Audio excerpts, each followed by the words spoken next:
Mitch Nakagawa. Hoy gago, sila ang may utang na loob kay Beyonce. Grabe naman to kung makahoy gago, itsura ng mas gaga pa sa kilala ko. Dahil kinurakot nila ang pera ni Beyonce at pinagkikitaan nila ng husto si Beyonce. Ha? Saang planeta ka ba galing na mukhang itlog yung mukha mo tapos bigla ka nalang papasok para i-content si Beyonce? Ang kapal naman ng mukha mo, mahiya ka nga, pinagkikitaan mo si Beyonce, kupal ka. Mas kupal ka! Mukha ko daw parang itlog? Grabe naman yan. Pero, mukha daw akong itlog, yung mukha ko daw. Salamat kasi kahit yung mukha ko lang mukhang itlog, kahit wala akong itlog, may namumukhaan ka pa ding mukhang itlog. Tingnan nyo naman siya mga kabady. Hindi lang mukha niya ang mukhang itlog, kundi pati hugis ng buong katawan niya, bilog na bilog. Kaping-kaping niya ang itlog. Ako yung mukhang itlog na. Mahiya ka din naman, ang kapal mo, makapanglait ka sa akin. Ako lang yung mukhang itlog na wala akong itlog. 'Di ba mga kabady? Itsura nitong makagago sa akin. Di mo ba alam na mas gaga ka pa sa mas gagang kilala ko? Ba't ka galit? Tinano ba kita? Mukha ka ng itlog, hugis mo pa itlog. Bugok nga lang. Paano mo nasabi na kinurakot ng Team Kalingap ang pera? Hindi ka ba nag-iisip, Mitch Nakagawa? Mitch Nakagawa. Nakagawa na naman ng panibagong kabubuhan. dahil sa kagustuhan niya para kay Beyonce. Kayo, bago kayo manglait at bago kayo magmura sa kapwa nyo, manalamin muna kayo. Hindi nyo alam yung minumura nyo at nilalait nyo, mas kalait-lait ka pa pala sa nilalait mo. Oo, mukhang itlog yung mukha na to. At least kahit sa mukha na lang makabawi na kahit masabi mo lang na mukhang itlog, kahit wala akong itlog. Hindi kagaya sa'yo. Mukha mo, bilog din, mukha ding itlog. Hindi lang pati yung mukha mo, pati buong katawan mo, hugis-hugis na itlog. Ugali mo, bugok. Hinay-hinay ka lang sa pagmumuramot sa panlalait.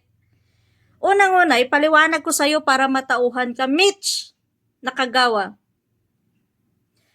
Kung kinurakot ng Kalingap ang pera ni Beyonce,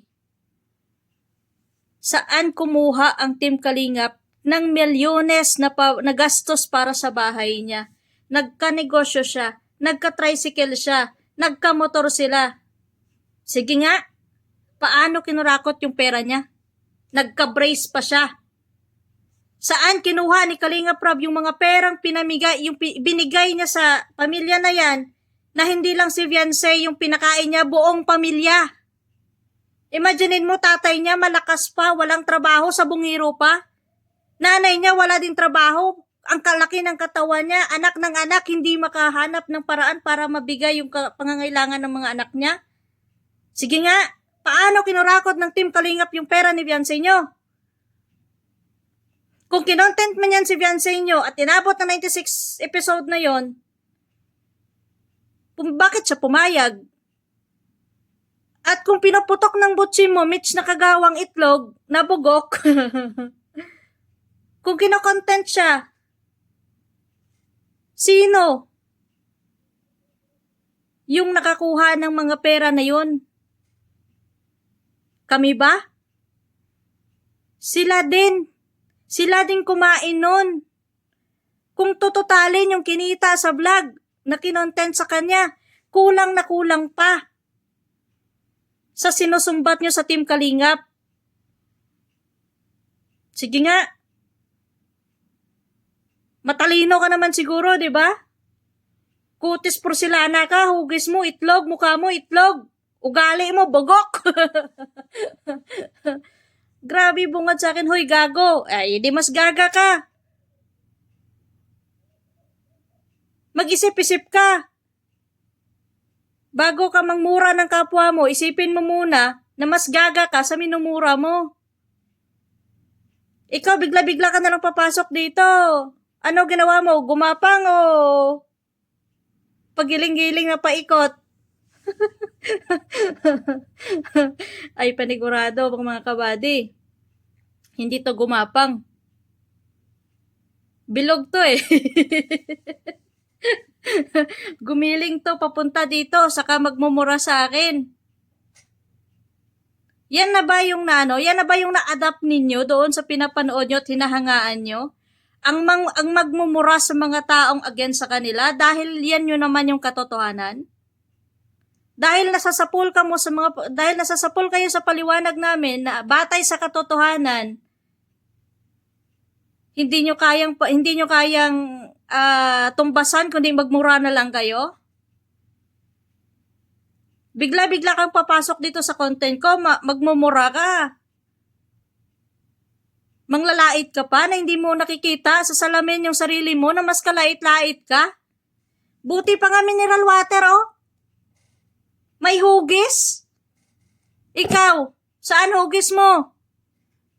Kahit ugali mo walang kahugis-hugis kasi nga bugok. Kaya bago kayo magbash sa kapwa ninyo, pag-isipan nyo muna kung hindi mababalik sa inyo yan. Kasi hindi lahat ng gusto nyong murahin at laitin, kayang lunokin yung mga pinagsasabi nyo para hindi mabalik sa inyo. Ngayon, nagmumura ka, nanglalait ka, pag pinatulan ka, ano na naman yung emote mo? Sige nga. Yan ba yung na-adapt mo sa hinahangaan mo? Yung mangbastos ka ng kapwa mo? Hindi nyo matanggap yung binibitawan namin na wala silang utang na loob. Kasi totoo naman eh. Wala naman talaga silang utang na loob. At ang makapal yung muka, sila yun, hindi ako. Grabe ka, susulpot ka lang. Saan planeta ako nang galing? Nasa Earth. Nasa mundo ako ng tao. Ikaw, saan ka galing? Sa puwet ng manok. Kaya, bigla-bigla kang susulpot dito. Yung parang alam yung gano'n mga kabady nga, itlog ng manok, yung kakalabas lang. Paglabas ng itlog, biglang susulpot. Saway, pupuk-pukak! Mukha mo pugak! Pasalamat ka. Tawa ako sa'yo, oy. Kung makapagmura ka, akala mo birhen ka. Isa ka rin gaga eh.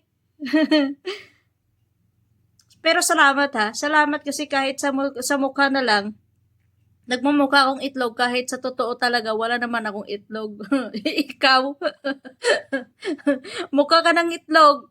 Hugis ng katawan mo, itlog pa. Ugali mo, bugok. Wala na. Talo ka na.